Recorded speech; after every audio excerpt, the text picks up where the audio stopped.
manos. Bienvenidos a nuestro espacio, candidatos a la presidencia en un 2x3. Como ya saben, este es un espacio en que los candidatos tienen 3 temas para exponer en un minuto. La idea, ya sé que hay unos que dicen es poco tiempo. No, es que es poco tiempo si se trata de exponer todo. Queremos una idea fuerza, queremos una idea que los candidatos puedan identificar, que los electores puedan identificar con sus candidatos, y estamos seguros que lo pueden hacer muy bien, como lo han venido haciendo los candidatos a los que ya hemos entrevistado. El turno de hoy es para la señora Verónica Mendoza. Ella es la candidata de Juntos por el Perú, cuyo símbolo es una J y una P. Así que con ella estamos el día de hoy para que nos exponga sus propuestas y para poder hacerle algunas preguntas al final. Señora Mendoza, ¿cómo está? Bienvenida, muchísimas gracias por estar con nosotros el día de hoy. Muy buenas tardes, Patricia. Muchas gracias a RPP por la oportunidad de presentar nuestras propuestas a la gente. Gracias. Esa es la idea, señora Mendoza, que acá la gente tenga todas las herramientas para que pueda decidir su voto. Así que, sin más preámbulos, empezamos, porque el tiempo no nos sobra, y nos gustaría escuchar primero sus propuestas sobre educación. Mira, una de las principales dificultades en el último año de pandemia ha sido la conexión a Internet. Decenas de miles de niños y jóvenes en la práctica han perdido el año escolar porque no tenían conexión. Por eso, una de nuestras prioridades va a ser asegurar con el Plan Conecta Perú la ramificación de la red dorsal de fibra óptica para conectar en la medida de lo posible todas las provincias y distritos del país progresivamente. Ahora, en el cortísimo plazo, como sabemos que esto va a demorar unos meses, vamos a través de EduConecta, dar un plan de datos equivalente a 10 soles para los jóvenes de educación superior, porque 174,000 de ellos dejaron la universidad o sus estudios superiores el año pasado. Vamos a asegurarles entonces esa conexión a Internet. Y por otro lado, para reconocer el enorme esfuerzo que han hecho nuestros maestros y maestras trabajando el doble, reinventándose para poder hacer clases virtuales el año pasado, vamos a garantizar su nombramiento. Hoy el 40% de ellos está en situación de contratados.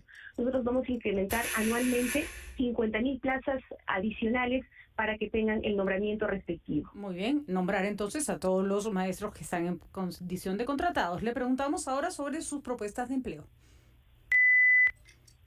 Estamos atravesando una de las peores crisis económicas y de empleo de los últimos tiempos. Por eso nosotros hemos presentado nuestro plan Chamba para resucitar la economía y generar empleo, que implica, en primer lugar, una garantía equivalente a 30,000 millones de soles para dar crédito barato a las MIPES, para que puedan seguir contratando y no sigan quebrando.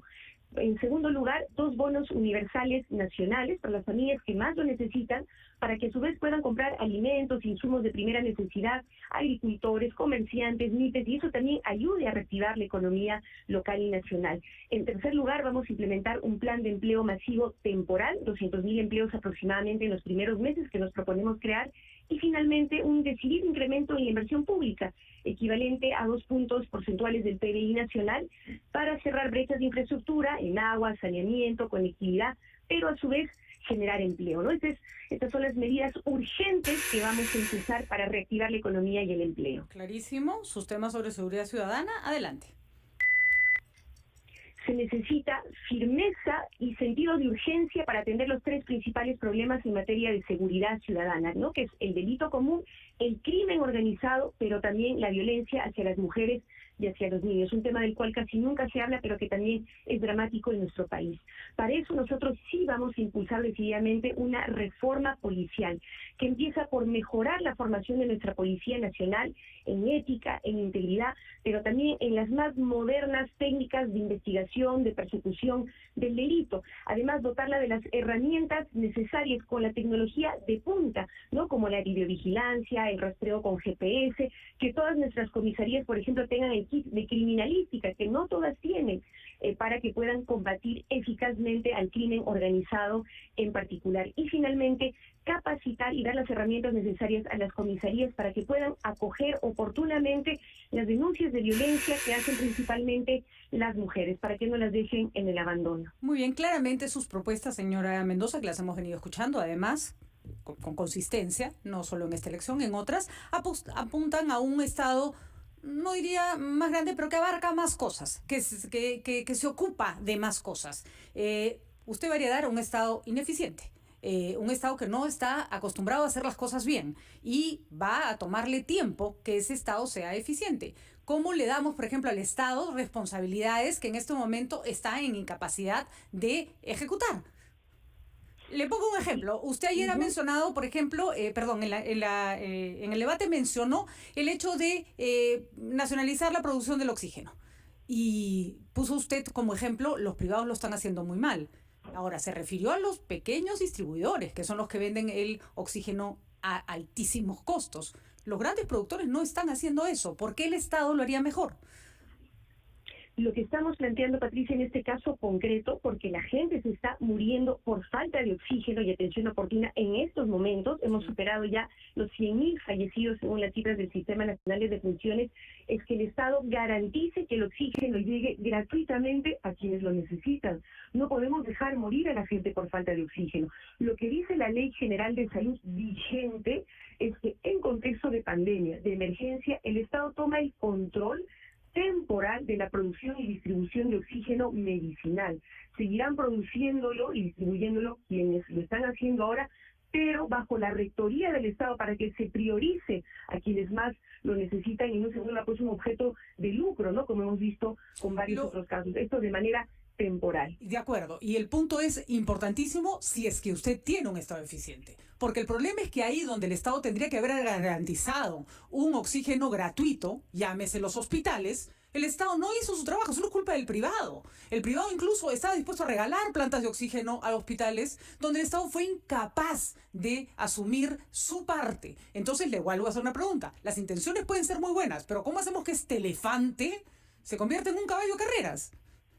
Primero, Patricia, con voluntad política. No vamos a cometer el mismo error del actual gobierno que se le ocurrió, ¿no?, que iba a haber segunda ola, así de simple. Entonces no aceleró el proceso de construcción de las plantas de oxígeno, los centros de oxigenación temporal, se quedó de brazos cruzados. No vamos a cometer ese error, vamos a atender con urgencia este tema y nos vamos a preparar, Patricia, como si fuera a haber una tercera ola.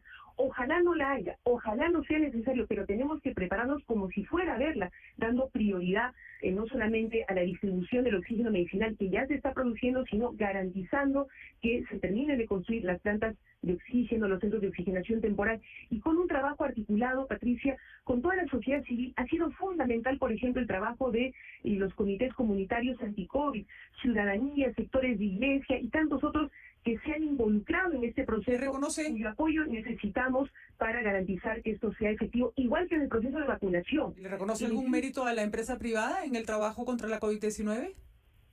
Ha habido sectores, por supuesto, que han puesto el hombro, cuando otros también, Patricia, que decirlo con todas sus letras, han lucrado a costa de la salud y de la vida de la gente. Hay de todo en el sector privado, como hay de todo en el sector público. Estado. Ayer el candidato Santos, por citar un ejemplo, nos decía que él iba a hacer una purga para que el Estado fuera eficiente. Con la burocracia que se tiene ahora, con muchos puestos en que en realidad se han beneficiado de la corrupción y ahí siguen, no se avanza. ¿Usted tendría la misma perspectiva? ¿Entra a cambiar lo que en el Estado no funciona, caiga quien caiga?